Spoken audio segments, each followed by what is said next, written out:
নবীজি সাল্লাল্লাহু আলাইহি ওয়া আলিহি ওয়াসাল্লামের সোয়া লক্ষ সাহাবায়ে কেরামের ভিতরে এক সাহাবীর নাম হলো হযরতে মুআজ ইবনে জাবাল রাদিয়াল্লাহু তাআলা আনহু।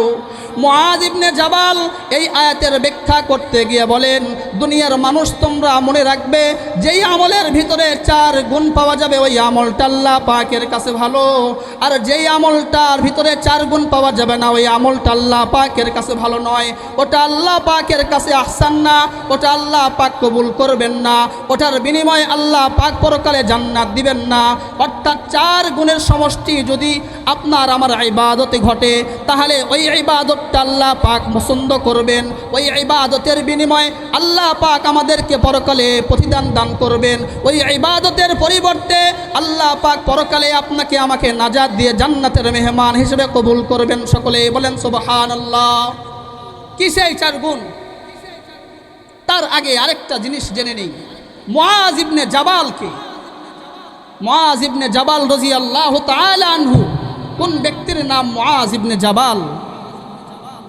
হাদিসের প্রসিদ্ধ ব্যাখ্যাকারক আল্লামা ইবনে হজর আসকালানী রহমতুল্লাহি আলাই উনি লিখেছেন, এ দুনিয়ার জমিনে আমাদের নবী 3 জন মানুষকে বড় বড় দায়িত্ব দিয়ে নিজের প্রতিনিধি বানায় পাঠিয়েছেন। পুরা 63 বছরের হায়াতে নবী 3 জনকে নিজের প্রতিনিধি বড় কাজের মধ্যে বানিয়েছিলেন। তার মধ্যে সবচাইতে বড় প্রতিনিধিত্ব হলো রসুলের ইন্তেকালের আগে নামাজের ইমামতির জন্য রসুল আবু বকর সিদ্দিককে জায়নামাজের মুসল্লায় সামনে বাড়ায় দিয়েছেন যে, আবু বকর তুমি সামনে গিয়ে নামাজের ইমামতি করবে, আমি রসুল তোমার পিছনে ইক্তেদা করব। নাম্বার 2, হিজরতের ওই কঠিন রাত নবীজির সবচেয়ে নিকটতম আত্মীয় আস্থাভাজন ব্যক্তিত্ব হযরতে আলী রাদিয়াল্লাহু তাআলা আনহুকে নবী যখন নিজের ঘর থেকে বের হয়ে মদিনার দিকে রওনা হয়ে যাচ্ছেন, হযরতে আলীকে বলছেন, ওগো আলী, তুমি আমার বিছানার ভিতরে কম্বল গায়ে দিয়ে শুয়ে থাকবে, সকালবেলা আমার কাছে যেগুলো মানুষ আমানত রেখেছিল এগুলো আমার পক্ষ থেকে ফিরাইয়া দিবে। 3য় নাম্বার হলো হযরতে মুআজ ইবনে জাবাল রাদিয়াল্লাহু তাআলা আনহু। কে সেই মুআজ? হাদিসের কিতাব খুললে আমরা এমন হাদিস পাই যে রসুল তার জীবদ্দশায় হযরতে মুআজ ইবনে জাবাল রাদিয়াল্লাহু তাআলা আনহুকে মদিনা থেকে অনেক দূরে ইয়ামান শহরে আল্লাহর নবী মুআজ ইবনে জাবালকে নিজের প্রতিনিধি হিসেবে প্রেরণ করেছিলেন। যখন পাঠিয়ে দিচ্ছেন ওই সময়কার চিত্র ছিল বড়ই হৃদয় বিদারক চিত্র। আল্লাহর নবী সাল্লাল্লাহু আলাইহি ওয়াসাল্লাম উটের রশি ধরে টানতেছেন, লাগাম আমাদের নবী মুহাম্মদুর রাসূলুল্লাহ সাল্লাল্লাহু আলাইহি ওয়াসাল্লামের হাতে, আর উটের উপরে হযরতে মুআজ ইবনে জাবাল সহ আরও 2 জন সাহাবী বসা। দুনিয়ার কোনো মানুষ এমন চিত্র মেনে নিতে পারে না, রসুলের হাতে লাগাম থাকবে আর মুআজ ইবনে জাবাল ওই উটের উপরে থাকবে, দুনিয়ার কোনো মানুষ মানতে পারে না। ওই সময় মুআজ ইবনে জাবালের চোখ দিয়েও পানি বের হয়, আল্লাহর নবীর চোখ দিয়েও পানি বের হয়। নবী ডাক দিয়ে বলতেছেন, মুআজ তুমি ইয়ামানে যাবা, যাওয়ার পরে কোরআন অনুযায়ী ফায়সালা করবা। কোরআনে তুমি পাও নাই, হাদিস অনুযায়ী ফায়সালা করবা। হাদিসেও যদি তুমি না পাও, ওখানে সাহাবায়ে কেরামে যেই জামাত থাকবে জামাত নিয়ে পরামর্শ করে ফায়সালা দিবা। যদি তাও না হয়, তুমি তোমার নিজের বিবেক খাটিয়ে যেই সিদ্ধান্ত তোমার কাছে ভালো মনে হয় ওই সিদ্ধান্ত তুমি জনগণকে শোনায়া দিবা। তবে মনে রাখবে, তুমি হলে আমি নবীর নায়েব, আমি নবীর খলিফা। এরপরে মুআজ ইবনে জাবালকে সর্বশেষ নবী সাল্লাল্লাহু আলাইহি ওয়াসাল্লাম যেই কথাটা বলতেছিলেন, ওগো মুআজ, এমনটা হতে পারে দুনিয়ার জমিনে তোমার সাথে আমার আর মোলাকাত হবে না, তবে আমি তোমাকে আশ্বস্ত করতে পারি, অবশ্যই আমি রসুলের মুআজের সাথে, আমি রসুল, তুমি মুআজের সাথে জান্নাতের ময়দানে অবশ্যই মোলাকাত হবে। সকলেই বলেন সুবহানাল্লাহ। الحياة ليبلوكم أيكم أحسن عملا وهو العزيز الغفور। وقال صاحب القرآن صلى الله عليه وآله وسلم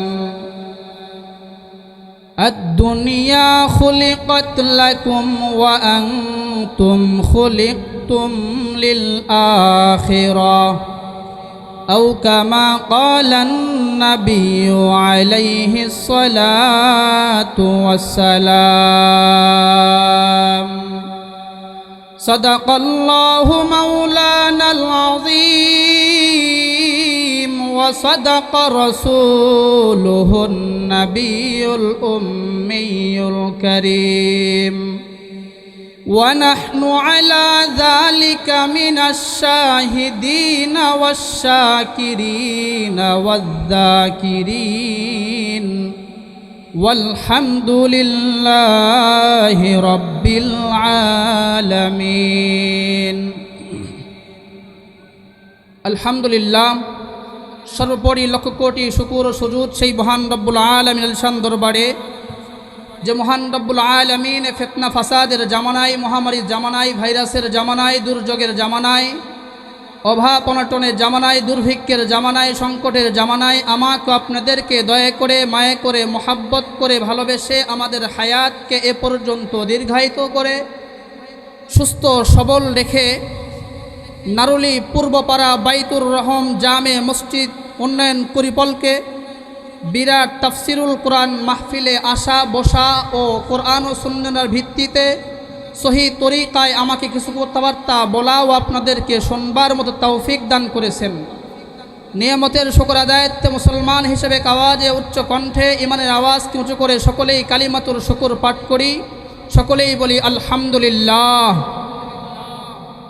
লক্ষ কোটি দরুদ ও সালাম বর্ষিত হোক সেই মহামানবের প্রতি যিনি সৈয়দুল মুরসালিন রহমাতুল্লিল আলামিন শফিউল মুজনিবিন সৈয়দুস সাকলাইন আকায়ে নামদার মদিনাহ কা তাজদার সাকিয়ে কাউসার শফিয়ে মাহশার, যিনার সম্মানিত নাম হযরত মুহাম্মদ, সকলেই বলি সাল্লাল্লাহু আলাইহি ওয়াসাল্লাম। মুআজ্জাজ মুহতারাম সম্মানিত উপস্থিতি, আমি আপনাদের সম্মুখে কোরআনুল কারীমের একটি আয়াত পাঠ করেছি। বিশ্বনবী, শ্রেষ্ঠ নবী, মহানবী, জিন্দা নবী সাল্লাল্লাহু আলাইহি ওয়া আলিহি ওয়াসাল্লামের অসংখ্য অগণিত অমীয় বাণী পবিত্র হাদিস শরীফ হতে একটি হাদিস পাঠ করেছি। অল্প কিছুক্ষণ আপনাদের সামনে দ্বীনি কথা আলোচনা করব। এর বিষয়বস্তু হবে সৃষ্টির লক্ষ্য ও উদ্দেশ্য। আমরা পৃথিবীতে যা কিছু দেখি বা না দেখি, আল্লাহ পাক যেটাকে বানিয়েছেন তাকে মাখলুক বলে। এই মাখলুককে আমি আর আপনি প্রাথমিকভাবে দুই ভাগে বিভক্ত করতে পারি। প্রথম ভাগ মানুষ এবং জিনজাতি, দ্বিতীয় ভাগ মানুষ এবং জিনজাতি ব্যতি রেখে যা কিছু আছে আমি দেখি বা না দেখি সবগুলোই দ্বিতীয় ভাগে বিভক্ত।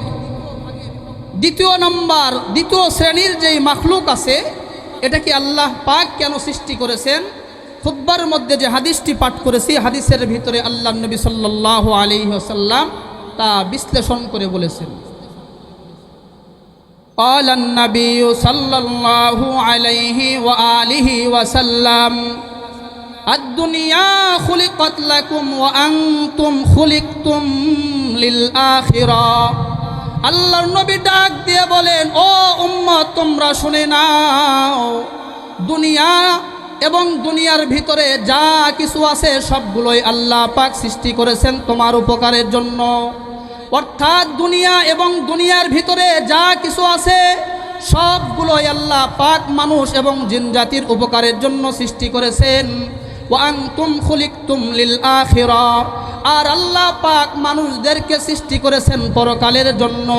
কিভাবে পরকালের জন্য আল্লাহ পাক সৃষ্টি করেছেন, আল্লাহ পাক কোরআনের ভিতরে বিস্তারিত কথাগুলো আলোচনা করেছেন। এক আয়াতের ভিতরে আল্লাহ রব্বে কারীম বলেন, আফা হাসিবতুম আন্নামা খলাকনাকুম আবাসা, আফা হাসিবতুম আন্নামা খলাকনাকুম আবাসা ওয়া আন্নাকুম ইলাইনা লা তুরজাউন। আল্লাহ পাক ডাক দিয়ে বলেন, কি প্রিয় দুনিয়ার মানুষ, তোমরা কি এমন মনে করেছো নাকি যে আমি আল্লাহ পাক তোমাদেরকে অনর্থক বানিয়েছি?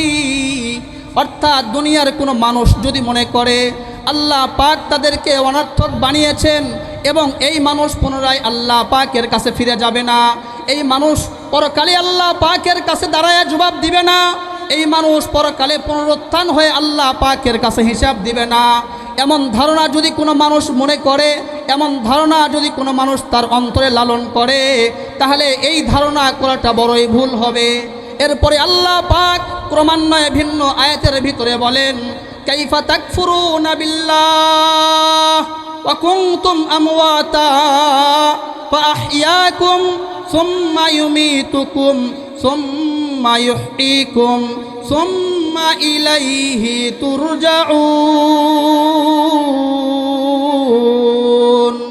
আল্লাহ পাক বললেন, দুনিয়ার মানুষ তোমরা কি হবে আমি আল্লাহ পাককে অস্বীকার করো, কেমনে আমি আল্লাহ পাকের সাথে কুফরি করো, অথচ তোমরা ছিলে না, তোমাদের কোনো অস্তিত্বই ছিল না, আমি আল্লাহ পাক দয়া করে তোমাদেরকে অস্তিত্ব দান করেছি, তোমরা মৃত ছিলে, আমি আল্লাহ পাক দয়া করে তোমাদেরকে জীবন দান করেছি, এক সময় এমন হবে তোমার জীবন আর দুনিয়ায় থাকবে না, তুমি এই দুনিয়া থেকে বিদায় নিয়ে মাটির নিচে চলে যাবে, ওখান থেকে আমি আল্লাহ আবার তোমাকে পুনরুত্থান করব, আমার সামনে দাঁড়ায়া তোমাকে আবার হিসাব দিতে হবে।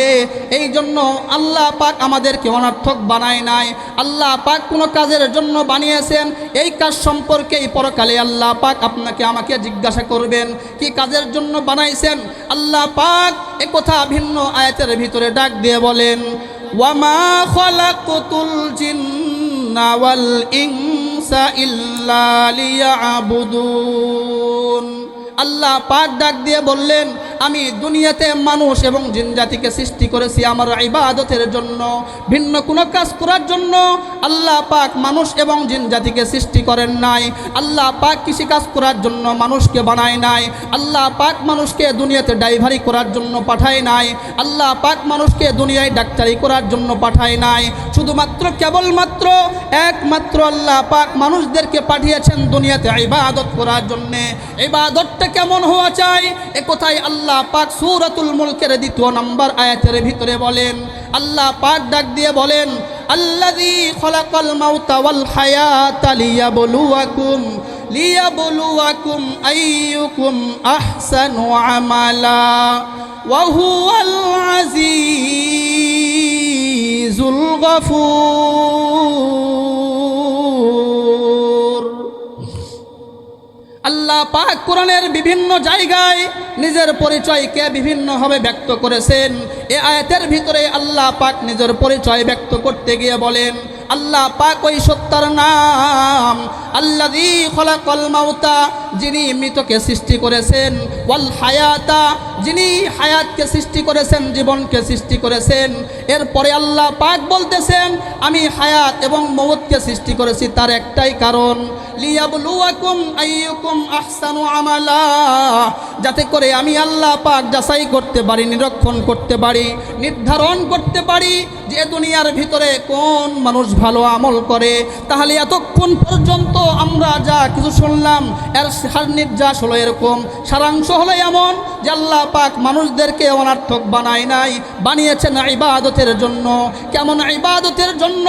আল্লাহ পাক তাও কোরআনের ভিতরে বললেন ভালো ইবাদতের জন্য। মুসলমান হিসেবে, নবীর উম্মত হিসেবে আমাদের কথা জানতে হবে, আমাদের এ কথা অবশ্যই জানতে হবে যে ভালো আমল কোনটা আর কোনটা ভালো আমল নয়। অর্থাৎ যে জানবে সে তো করবে, না জেনে মানুষ করতে পারে না। এজন্য তো আপনার আমার জানতে হবে যে ভালো আমল কোনটা আর কোনটা ভালো আমল নয়। নবীজি সাল্লাল্লাহু আলাইহি ওয়া আলিহি ওয়াসাল্লামের 1.25 লক্ষ সাহাবাই কেরামের ভিতরে এক সাহাবীর নাম হলো হযরতে মুআয ইবনে জাবাল রাদিয়াল্লাহু তাআলা আনহু। মুআয ইবনে জাবাল এই আয়াতের ব্যাখ্যা করতে গিয়ে বলেন, দুনিয়ার মানুষ তোমরা মনে রাখবে যেই আমলের ভিতরে 4 গুণ পাওয়া যাবে ওই আমলটা আল্লাহ পাকের কাছে ভালো, আর যেই আমলটার ভিতরে 4 গুণ পাওয়া যাবে না ওই আমলটা আল্লাহ পাকের কাছে ভালো নয়, ওটা আল্লাহ পাকের কাছে আহসান না, ওটা আল্লাহ পাক কবুল করবেন না, ওটার বিনিময়ে আল্লাহ পাক পরকালে জান্নাত দিবেন না। অর্থাৎ 4 গুণের সমষ্টি যদি আপনার আমার ইবাদতে ঘটে তাহলে ওই ইবাদত ইবাদতটা আল্লাহ পাক পছন্দ করবেন, ওই ইবাদতের বিনিময়ে আল্লাহ পাক আমাদেরকে পরকালে প্রতিদান দান করবেন। ওই ইবাদতের পরিবর্তে আল্লাহ পাক পরকালে আপনাকে আমাকে নাজাত দিয়ে জান্নাতের মেহমান হিসেবে কবুল করবেন। সকলে বলেন সুবহানাল্লাহ। কি সেই 4 গুণ? তার আগে আরেকটা জিনিস জেনে নেই, মুআজ ইবনে জাবালকে, মুআজ ইবনে জাবাল রাদিয়াল্লাহু তাআলা আনহু, কোন ব্যক্তির নাম মুআজ ইবনে জাবাল? হাদিসের প্রসিদ্ধ ব্যাখ্যাকারক আল্লামা ইবনে হজর আসকালানী রহমতুল্লাহি আলাই উনি লিখেছেন, এ দুনিয়ার জমিনে আমাদের নবী 3 জন মানুষকে বড় বড় দায়িত্ব দিয়ে নিজের প্রতিনিধি বানায় পাঠিয়েছিলেন। পুরা 63 বছরের হায়াতে নবী 3 জনকে নিজের প্রতিনিধি বড় কাজের মধ্যে বানিয়েছিলেন। তার মধ্যে সবচাইতে বড় প্রতিনিধিত্ব হলো রসুলের ইন্তেকালের আগে নামাজের ইমামতির জন্য রসুল আবু বকর সিদ্দিককে জায়নামাজের মুসল্লায় সামনে বাড়ায় দিয়েছেন যে, আবু বকর তুমি সামনে গিয়ে নামাজের ইমামতি করবে, আমি রসুল তোমার পিছনে ইক্তেদা করব। নাম্বার 2, হিজরতের ওই কঠিন রাত নবীজির সবচেয়ে নিকটতম আত্মীয় আস্থাভাজন ব্যক্তিত্ব হযরতে আলী রাদিয়াল্লাহু তাআলা আনহুকে নবী যখন নিজের ঘর থেকে বের হয়ে মদিনার দিকে রওনা হয়ে যাচ্ছেন, হযরতে আলীকে বলছেন, ওগো আলী, তুমি আমার বিছানার ভিতরে কম্বল গায়ে দিয়ে শুয়ে থাকবে, সকালবেলা আমার কাছে যেগুলো মানুষ আমানত রেখেছিল এগুলো আমার পক্ষ থেকে ফিরাইয়া দিবে। 3 নাম্বার হলো হযরতে মুআজ ইবনে জাবাল রাদিয়াল্লাহু তাআলা আনহু। কে সেই মুআজ? হাদিসের কিতাব খুললে আমরা এমন হাদিস পাই যে রসুল তার জীবদ্দশায় হযরতে মুআজ ইবনে জাবাল রাদিয়াল্লাহু তাআলা আনহুকে মদিনা থেকে অনেক দূরে ইয়ামান শহরে আল্লাহর নবী মুআজ ইবনে জাবালকে নিজের প্রতিনিধি হিসেবে প্রেরণ করেছিলেন। যখন পাঠিয়ে দিচ্ছেন, ওই সময়কার চিত্র ছিল বড়ই হৃদয় বিদারক চিত্র। আল্লাহর নবী সাল্লাল্লাহু আলাইহি ওয়াসাল্লাম উটের রশি ধরে টানতেছেন, লাগাম আমাদের নবী মুহাম্মদুর রাসূলুল্লাহ সাল্লাল্লাহু আলাইহি ওয়াসাল্লামের হাতে, আর উটের উপরে হযরতে মুআজ ইবনে জাবাল সহ আরও 2 জন সাহাবী বসা। দুনিয়ার কোনো মানুষ এমন চিত্র মেনে নিতে পারে না, রসুলের হাতে লাগাম থাকবে আর মুআজ ইবনে জাবাল ওই উটের উপরে থাকবে, দুনিয়ার কোনো মানুষ মানতে পারে না। ওই সময় মুআজ ইবনে জাবালের চোখ দিয়েও পানি বের হয়, আল্লাহর নবীর চোখ দিয়েও পানি বের হয়। নবী ডাক দিয়ে বলতেছেন, মুআজ তুমি ইয়ামানে যাবা, যাওয়ার পরে কোরআন অনুযায়ী ফাইসলা করবা। কোরআনে তুমি পাও নাই, হাদিস অনুযায়ী ফাইসলা করবা। হাদিসেও যদি তুমি না পাও, ওখানে সাহাবায়ে কেরামের যেই জামাত থাকবে, জামাত নিয়ে পরামর্শ করে ফাইসলা দিবা। যদি তাও না হয়, তুমি তোমার নিজের বিবেক খাটিয়ে যেই সিদ্ধান্ত তোমার কাছে ভালো মনে হয় ওই সিদ্ধান্ত তুমি জনগণকে শোনায়া দিবা। তবে মনে রাখবে, তুমি হলে আমি নবীর নায়েব, আমি নবীর খলিফা। এরপরে মুআজ ইবনে জাবালকে সর্বশেষ নবী সাল্লাল্লাহু আলাইহি ওয়াসাল্লাম যেই কথাটা বলতেছিলেন, ওগো মুআজ, এমনটা হতে পারে দুনিয়ার জমিনে তোমার সাথে আমার আর মোলাকাত হবে না, তবে আমি তোমাকে আশ্বস্ত করতে পারি, অবশ্যই আমি রসুলের মুআজের সাথে, আমি রসুল, তুমি মুআজের সাথে জান্নাতের ময়দানে অবশ্যই মোলাকাত হবে। সকলেই বলেন সুবহানাল্লাহ। অর্থাৎ মুআজ ইবনে জাবাল দুনিয়াতে জান্নাতের সুসংবাদ প্রাপ্ত একজন সাহাবী। এই মুআজ ইবনে জাবাল বলতেছেন, আল্লাহ মানুষের কাছে ভালো আমল চায়, ভালো আমলের ভিতরে 4 গুণ থাকতে হবে, অন্যথায় আমলটা ভালো হবে না। 4 গুণের ভিতরে 1 নম্বর গুণের নাম মুআজ ইবনে জাবাল বলেন ইলম। ইলম থাকতে হবে, ইলম ছাড়া আমল ভালো হবে না। ইলম কি জিনিস? আল ইলমু, এটা হলো আরবি শব্দ, ফার্সিতে অনুবাদ করা হয় দানিস্তান, উর্দুতে বলা হয় জান্নাহ, বাংলাতে বলা হয় জ্ঞান বা বিদ্যা। ইলমের পরিভাষায় উলামায়ে কেরামগণ বিভিন্ন ব্যাখ্যা করেছেন, বিভিন্ন সংজ্ঞা করেছেন। বিশেষ করে বিগত শতাব্দীর মুজাদ্দিদুল মিল্লাত শাহ হাকিমুল উম্মাত আশরাফ আলী থানভী ফারুকী রহমতুল্লাহি আলাইহি, উনি ওনার রচিত কিতাব আল ইলমু ওয়াল উলামার ভিতরে লিখেছেন, इल्म है जो गुनाहगार के लिए नहीं हासिल होता और गुनाह करने से जायल हो जाती, উনি লেখেন ইলম হলো ওই মহামূল্যবান সম্পদের নাম যেটা আল্লাহ পাক গুনাহগার মানুষের অন্তরে দেন না। আবার আল্লাহ পাক দয়া করে কোনো ভালো মানুষের হৃদয়ে ইলম দান করেছেন। এই মানুষটাও যদি ক্রমান্বয়ে গুনাহের দিকে আগায় যায় তাহলে এই মানুষের অন্তর থেকেও ইলম একদিন বিতাড়িত হয়ে যাবে, দূর হয়ে যাবে, তার সিনাটা খালি হয়ে যাবে। অর্থাৎ ইলম হলো আল্লাহ তাআলার পক্ষ থেকে দেওয়া একটা নূর। আল্লাহ সবাইকে এই ইলম দেন না। ইলম কেন লাগবে? কাজ করার আগে কাজের জ্ঞান অর্জন করতে হবে, না হয় কাজ সহি শুদ্ধ হবে না। ছোট্ট একটা উদাহরণ দিলেই আপনার সামনে বিষয়টা স্পষ্ট হবে। যেমন মনে করেন আমাদের ভিতরে এমন মানুষ যে কোনোদিন রান্নার কাছে যায় নাই, যে কোনোদিন চুলা পরে যায় নাই, এই মানুষ যদি বিরিয়ানি বানাইতে লাগে তাহলে বিরিয়ানি হবে না, বরং পান্তা ভাত হবে। পক্ষান্তরে যেই মানুষ বিরিয়ানি কেমনে বানাইতে হয় এই বিদ্যা আগে অর্জন করেছে, তারপরে বিরিয়ানি বানাইছে, ওই মানুষের বিরিয়ানিটা বড় সুস্বাদু হবে, ওই মানুষের বিরিয়ানিটা কাচ্চিতে রূপান্তরিত হবে। পক্ষান্তরে যেই মানুষ বিদ্যা অর্জন করে নাই, সে বিরিয়ানি রান্না করার ইচ্ছা করলেও ওটা পান্তা ভাতে পরিণত হবে। এজন্য ইলম লাগবে। দ্বিতীয় নাম্বার, মুআজ ইবনে জাবাল বলেন ভালো আমলের জন্য 4 গুণ। দ্বিতীয় নাম্বার গুণের নাম হলো নিয়ত, অর্থাৎ কাজ করার আগে কাজের নিয়ত করতে হবে।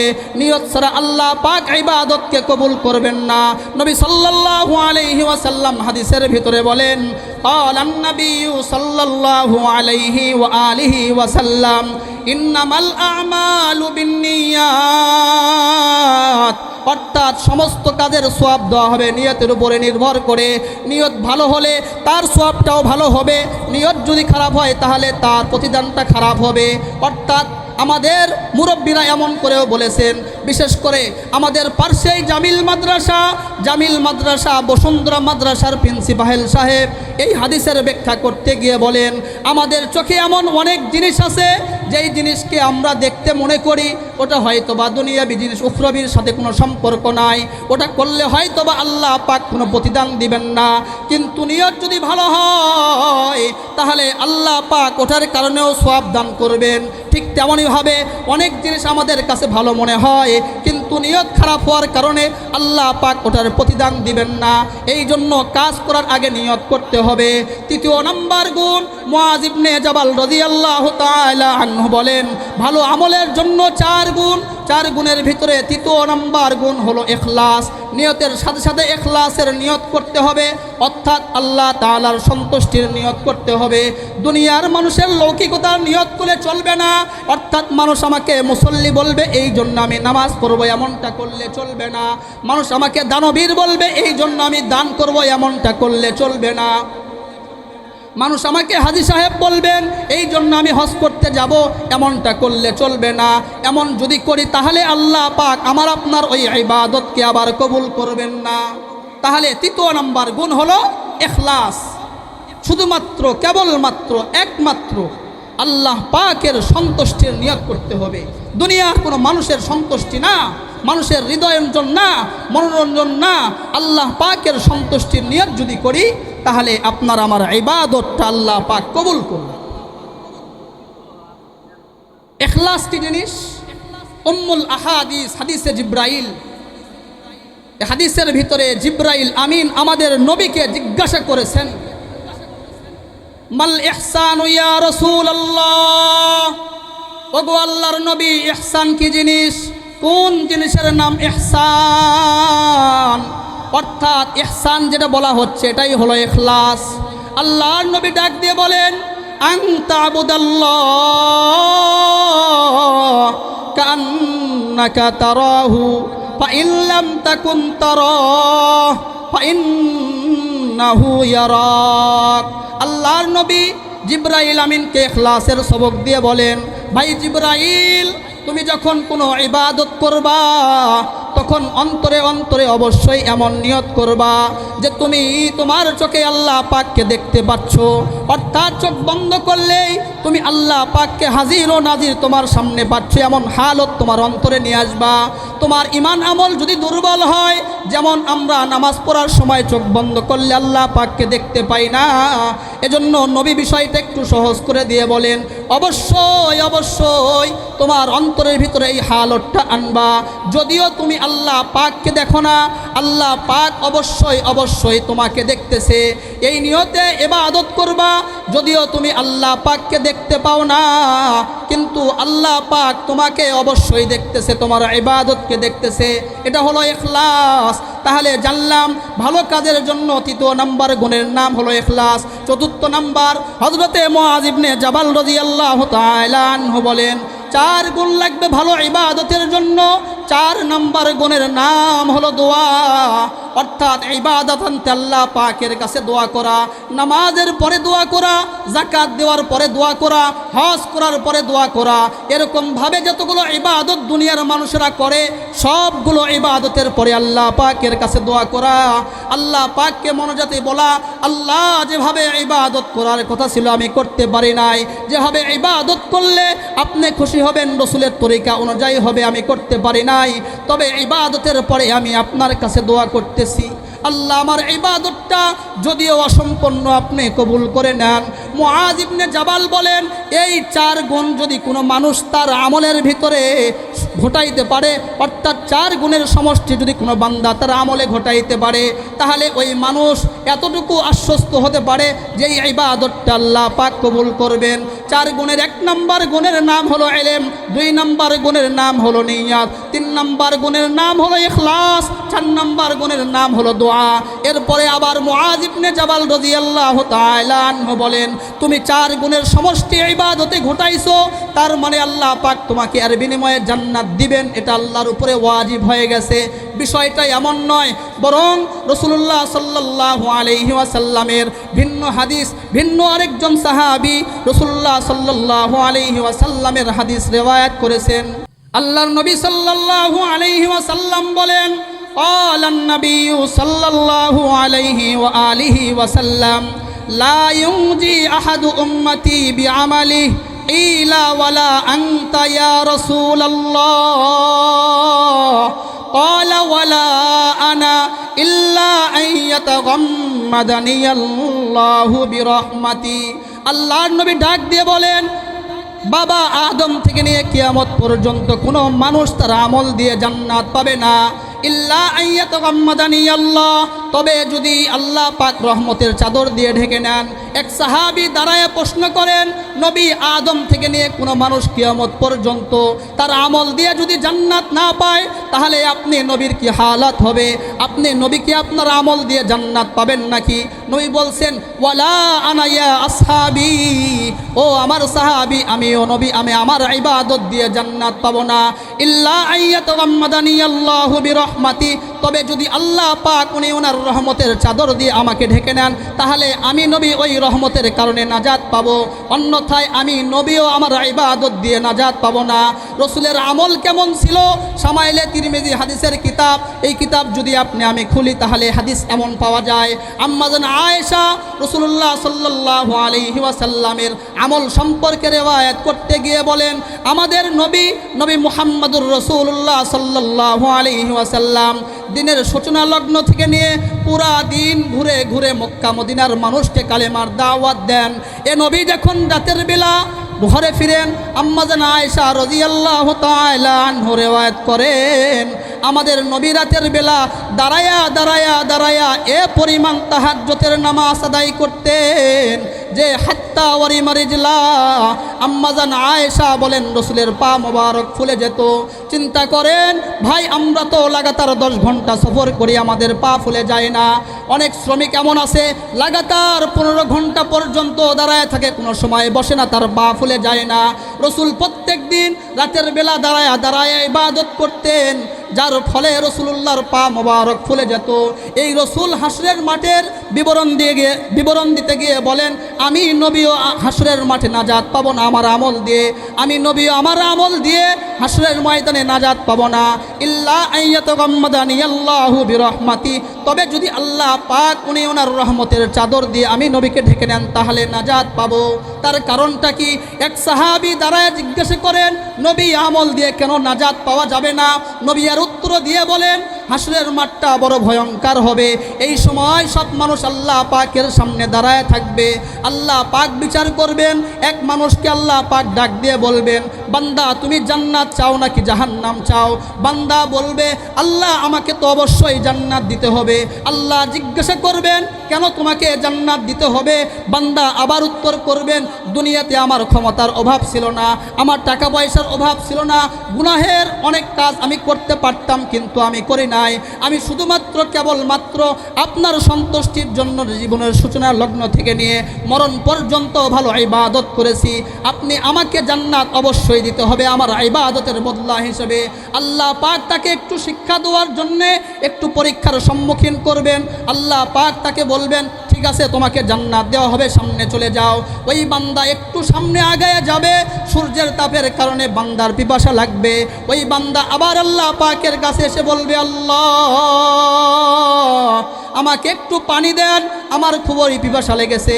আল্লাহ পাক বলবেন যে তুমি দুনিয়ায় অনেক পানি পান করেছো, তখন আমি আল্লাহ আমার ক্ষমতা আমার কাছে রেখেছিলাম, এখানে আমি আল্লাহ আমার ক্ষমতা অমুক ফেরেশতাকে দিয়েছি। তুমি যাও তার কাছে, ওখানে গিয়ে পানি চাও, যদি তিনি পানি দেয় তাহলে তুমি পান করবা। ওই বান্দা দৌড় দিয়ে ওই ফেরেশতার কাছে গিয়ে বলবে, ভাইজান আমার অনেক পিপাসা লেগেছে, অল্প একটু পানির প্রয়োজন, আপনার কাছে পানি আছে? আল্লাহ পাক আপনার ঠিকানা আমাকে দিয়েছেন, আমাকে একটু পানি দিবেন। ফেরেশতা উত্তর করবেন, ভাই দুনিয়াতে পানির প্রয়োজন হলে পানি ব্যবহার করেছো, প্রতিদান হিসেবে আল্লাহ কিছুই চাই নাই, কিন্তু এখানে আল্লাহ পাক আমাকে দায়িত্ব দিয়েছেন প্রতিদান নেওয়ার জন্য, দাও তোমার প্রতিদান দাও, আমার কাছ থেকে পানি নাও। এইবার ফেরেশতা বলবেন, পুরা জীবনের সব ভালো আমলগুলো আমাকে দাও, আর একটা ছোট্ট 4 কাপের মতো ছোট্ট পেয়ালাতে করে ওই ফেরেশতা তাকে পানি দিবেন। ওই বান্দা পানিটা তার জিহ্বায় দিবে, জিহ্বা ভিজবে কিন্তু গোলা পর্যন্ত পানি পৌঁছাবে না।